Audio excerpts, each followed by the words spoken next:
Welcome to the secret weapon for English learners, storytelling. The secret to fluent English isn't grammar or vocabulary, it's storytelling. Stories train your brain to think naturally in English, unlocking fluency like a native speaker. But how does this work? How can a simple story transform your English skills? Stay with me, because today, we embark on an epic journey that will change the way you learn English forever. Why should you stay until the end? You'll discover why storytelling is the ultimate English learning tool. You'll see real transformation through an inspiring story. You'll experience the power of immersion and unlock your fluency faster than ever before. Are you ready? Let's begin. Chapter 1: The Boy Who Couldn't Speak. Leo had always dreamed of exploring the world, meeting new people, and experiencing different cultures. But there was one big problem: he couldn't speak English, and that made him feel completely stuck. He had tried everything he could to learn the language, but nothing seemed to work for him. Every morning, he would sit at his desk, staring at his English books, feeling frustrated and overwhelmed. He memorized long vocabulary lists, studied complicated grammar rules, and spent hours repeating phrases from his textbook. But whenever he tried to speak, his mind went completely blank, and his confidence disappeared. His teachers told him to practice more, his friends told him to relax, and his parents encouraged him to keep trying. But Leo felt like he was trapped in an endless cycle of learning without progress. It was as if the words were locked inside his brain, refusing to come out when he needed them the most. One day, his class had a special activity where students had to introduce themselves in English. Leo's heart started pounding as his turn got closer, and his hands became cold and sweaty. He had rehearsed his introduction the night before, but now, standing in front of his classmates, he could barely remember a single word. The teacher smiled at him and said, "Take your time, Leo. You can do this." But the words just wouldn't come out. The entire class waited in silence, staring at him as he struggled to speak. His face turned red, his mouth felt dry, and his legs felt weak. After a long, awkward pause, he sat down without saying anything. His classmates whispered to each other, and Leo could hear them murmuring behind him. He felt embarrassed, disappointed, and even a little ashamed. Why was speaking English so easy for others but so hard for him? That afternoon, he walked home feeling defeated, dragging his feet along the pavement. His dream of traveling the world felt more impossible than ever, and he started to wonder if he would ever be able to speak English fluently. Leo wasn't just struggling with English, he was struggling with self-doubt. Every failed attempt made him believe that maybe he just wasn't good at learning languages. Maybe English wasn't for him. Have you ever felt this way before? Have you ever wanted to speak English but found yourself unable to say the words? Have you ever practiced something 100 times, only to freeze when it really mattered? If you have, then you understand exactly how Leo felt. And if you've ever felt like giving up, then this story is for you. Because what happened next changed Leo's life forever. That evening, Leo's grandfather noticed that he was unusually quiet.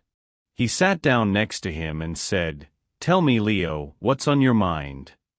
Leo hesitated at first, but then he sighed and said, "I tried to speak English today, and I failed. I couldn't say anything. My classmates laughed at me, and now I feel like I'll never learn." His grandfather nodded and smiled gently. "Ah," he said, "I see what's happening. You think that because you failed once, you'll always fail. But let me tell you a little secret. No one is born knowing how to speak a language. We all have to learn, step by step." Leo frowned. "But I've been studying for months, and I still can't speak." His grandfather chuckled and patted his shoulder. Tell me, when you were a baby, did you learn to walk the first time you tried? Leo shook his head. No, of course not. I fell many times before I could walk. Exactly, his grandfather said. And did you give up? Did you decide you would never walk? No, Leo admitted. I kept trying until I could do it. Then why do you think learning English should be any different? His grandfather asked. Falling is part of the process. Every mistake you make brings you one step closer to success. Leo had never thought about it that way before. He had always seen failure as a sign that he wasn't good enough. But now, he started to realize that failure was just part of learning. So what should I do? Leo asked. His grandfather smiled and said, You need to find a new way to learn. A way that makes English feel natural, fun, and exciting. A way that trains your brain to think in English without fear. And I know exactly where you should start. Leo leaned in, curious and hopeful. Tomorrow, his grandfather said, you will begin learning English in a completely new way. No more boring grammar rules. No more memorizing long lists of words. From now on, you will learn through something much more powerful, stories. Leo's eyes widened. Stories, he asked. How can stories help me speak English? His grandfather simply smiled and said, You'll see, my boy. You'll see. And with that, Leo's journey to fluency truly began. Chapter 2: The Mysterious Mentor. The next morning, Leo woke up feeling a mix of excitement and confusion. His grandfather's words echoed in his mind. From now on, you will learn through stories. He had spent months struggling with English, trying every method he could think of, but nothing had worked. Could stories really be the secret to fluency? After breakfast, his grandfather told him to meet someone at the local marketplace. He didn't say much, just that this person had a special way of learning languages. With curiosity in his heart and a little skepticism in his mind, Leo made his way through the crowded streets. The marketplace was alive with energy, merchants shouting their prices, customers bargaining, and the scent of fresh bread filling the air. Leo looked around, unsure of who he was supposed to meet. Then, at the far end of the street, he saw an old man sitting by a small wooden stall filled with books. He had a long silver beard, sharp eyes, and a presence that felt both calm and powerful. Leo hesitated, then walked toward him. Before he could introduce himself, the old man looked up and said, Ah, you must be Leo. I've been expecting you. Leo was startled. How do you know my name? He asked. The old man chuckled. Your grandfather told me you would come. He said you want to speak English but feel trapped. Leo nodded slowly. I study a lot, but when I try to speak, I freeze. The old man leaned forward and said, That is because you are learning English the wrong way. Leo frowned. The wrong way? But I'm following all the rules, practicing every day. The man shook his head. Let me ask you something. When you learned your first language, did you start with grammar books? Leo blinked. No, of course not. I just listened to people and started speaking. The man smiled. Exactly. You learn through listening, feeling, and experiencing stories. That is the natural way humans learn languages. Leo was confused. But in school, they teach us to memorize words and study grammar. The man sighed. And that is why so many students struggle to speak. Language is not about rules. It is about communication. If you want to speak English fluently, you must stop thinking and start feeling. Leo thought about his struggles in class, the fear of making mistakes, The pressure of getting everything perfect. Maybe the old man was right. Maybe he had been focusing on the wrong things all along. The man reached under his table and pulled out an old leather-bound book. He placed it gently in Leo's hands and said, "This is your key to learning English. Inside, you will not find grammar exercises or vocabulary lists. You will find stories, real, powerful, emotional stories." Leo ran his fingers over the book's cover, intrigued. "How will reading stories help me speak English?" The old man's eyes twinkled. "Because when you read a story, you are not just learning words. You are entering a world where English is alive. You will hear characters speak, feel their emotions, and absorb the language naturally." Leo nodded slowly. "But how do I use this book? Do I just read it?" The man shook his head. "No, my boy. You must do 3 things. First, read aloud. Let the words flow from your tongue, even if you make mistakes. Second, act out the scenes. Imagine you are inside the story, living every moment. Third, retell the story in your own words. This will train your brain to think in English without effort." Leo's heart raced. This was completely different from anything he had tried before. No endless memorization, no pressure to be perfect, just feeling, experiencing, and enjoying the language. The old man leaned closer. "Do this every day, and soon, English will no longer feel like a foreign language. It will become a part of you, just like your native tongue." Leo gripped the book tightly. "I don't know if this will work, but I'm willing to try." The man smiled. "That is all you need, the willingness to begin.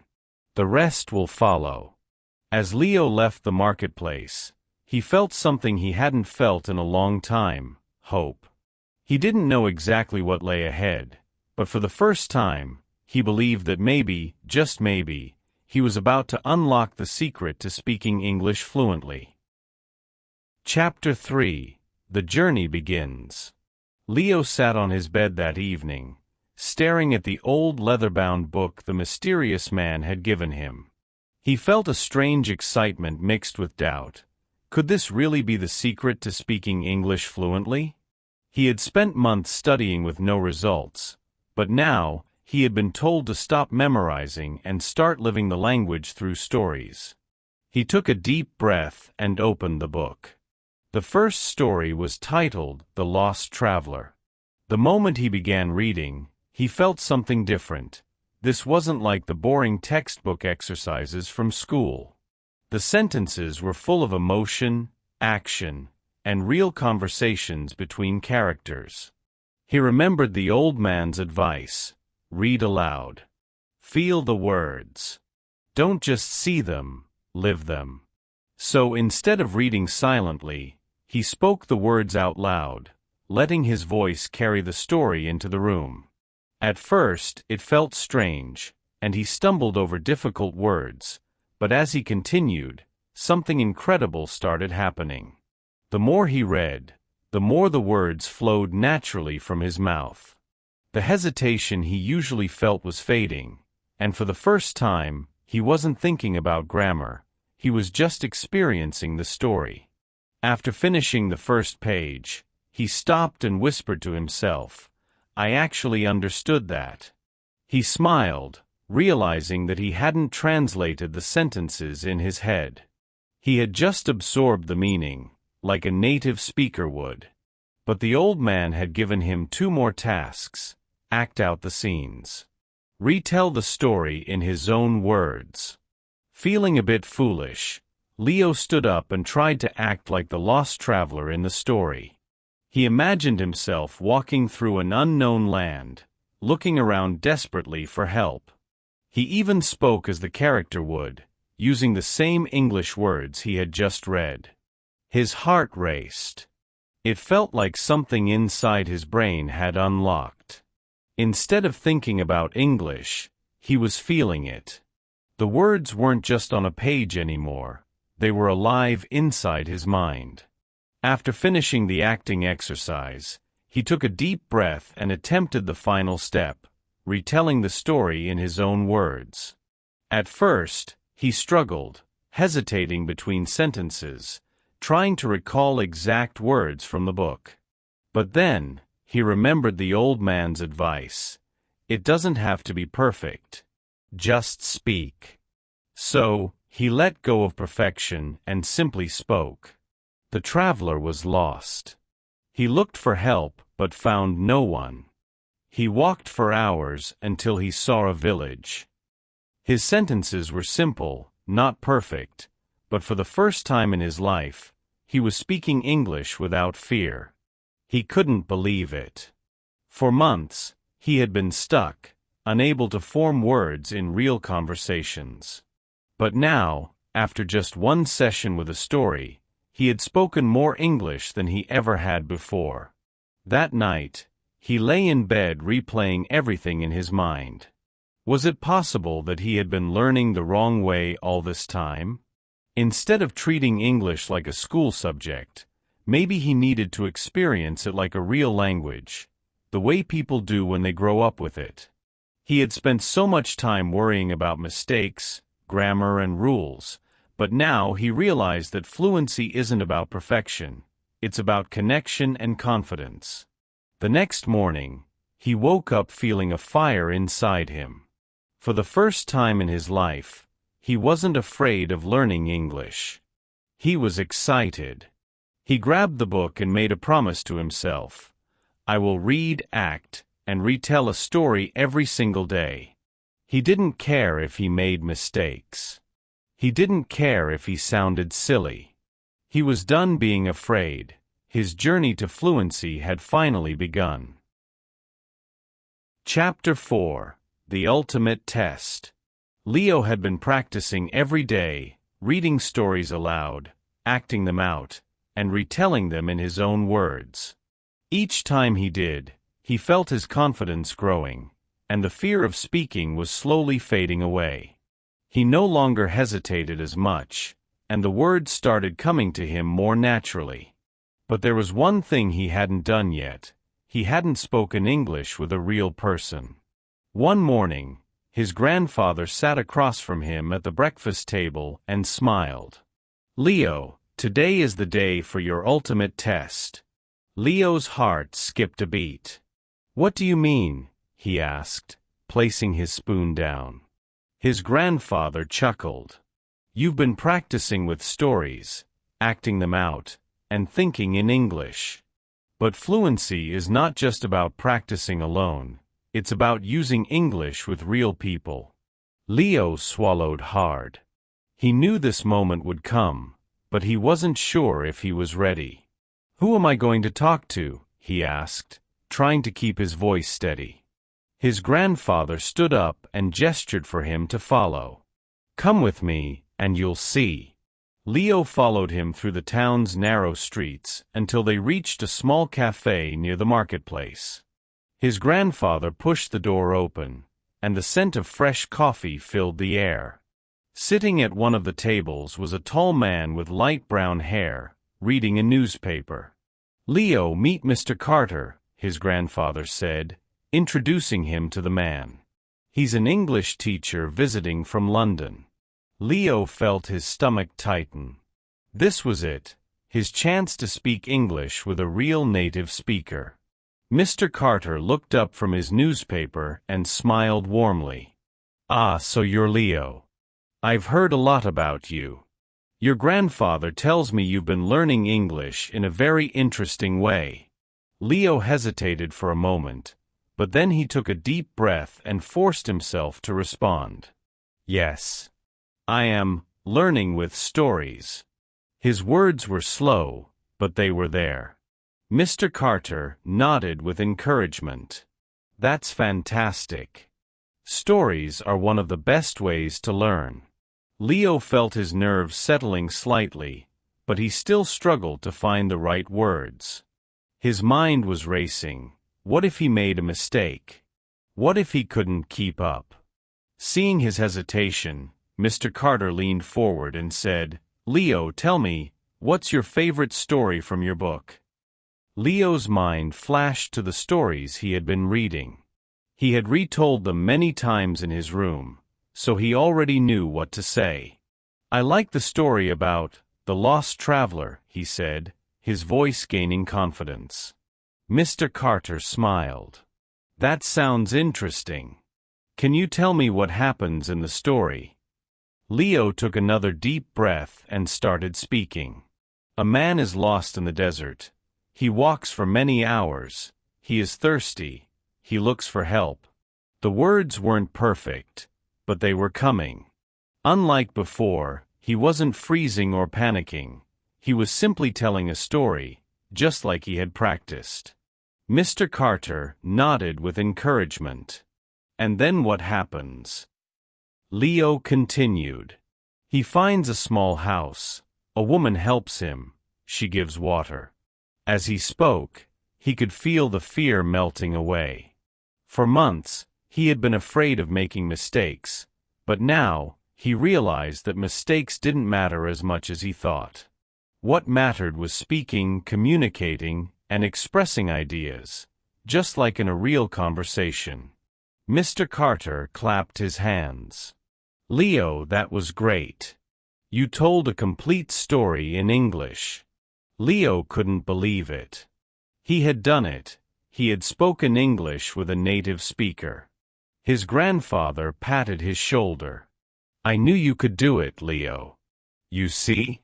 The stories helped you think in English, and now, you're speaking without fear. Leo grinned. He had spent so much time doubting himself, but now he understood. Fluency isn't about being perfect, it's about being brave. That day, Leo walked home feeling lighter than ever. He had passed the ultimate test, and now, he was ready for the next step in his journey. Chapter 5. The Secret Weapon Revealed. Leo couldn't stop smiling as he walked home after his conversation with Mr. Carter. For the first time in his life, he had spoken English with a native speaker without freezing, without fear, and without overthinking every word. The moment had felt natural, almost effortless, and he finally understood what his grandfather and the mysterious mentor had been trying to teach him all along. It wasn't about memorizing grammar rules. It wasn't about translating sentences in his head. It wasn't even about knowing every single word. It was about thinking in English, feeling the language, and using it in a real and meaningful way.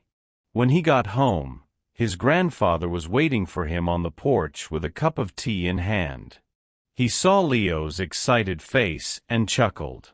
I take it the conversation went well? Leo nodded eagerly. Grandpa, it was amazing. At first I was nervous, but then, it just happened. I told the story, and the words just came out. His grandfather smiled. That's because you stopped treating English like a subject and started treating it like a real language. Leo sat down beside him, still processing everything. But why did the stories help me so much? What made them different from all the other ways I tried to learn before? His grandfather took a slow sip of tea before answering. Because stories activate your imagination, emotions, and memory all at the same time. When you read a story, you're not just learning words, you're experiencing them. Leo thought about it for a moment. It made perfect sense. When he had studied with grammar books, he had been learning English like a machine, focusing on rules and structures instead of meaning. But with stories, he had been learning English like a human, the way children do when they grow up hearing their native language. That's why it felt so different, Leo said, realization dawning on him. I wasn't trying to remember words, I was just using them naturally. His grandfather nodded. Exactly. Stories train your brain to think in English without translating. That's why they are the secret weapon for learning any language. Leo couldn't believe that something so simple had been the key all along. He had spent months struggling, feeling frustrated, and doubting himself, when all he really needed to do was immerse himself in the language through stories. "So what do I do next?" he asked eagerly. His grandfather leaned back and said, "You keep going. Keep reading, keep acting, keep retelling. But now, take it even further. Find real conversations, listen to more stories, and create your own." Leo's eyes widened. "Create my own stories?" His grandfather smiled. "Yes, my boy. When you can tell your own stories in English, you will truly own the language." Leo felt a rush of excitement. This was no longer just about learning English. This was about living the language, making it his own, and using it to connect with the world. From that day on, he made a promise to himself. He would never go back to boring memorization, endless grammar drills, or fear of mistakes. He would learn English the way it was meant to be learned, through stories, emotion, and real experiences. And so, his journey continued. But this time, he wasn't just learning English. He was becoming an English speaker. Don't miss our next video. Imagine your pet is sick, and you're at the vet, struggling to communicate. Language barriers can be stressful, but we've got you covered. Learn essential English phrases to confidently describe symptoms, ask questions, and understand advice, ensuring your furry friend gets the best care. Watch now.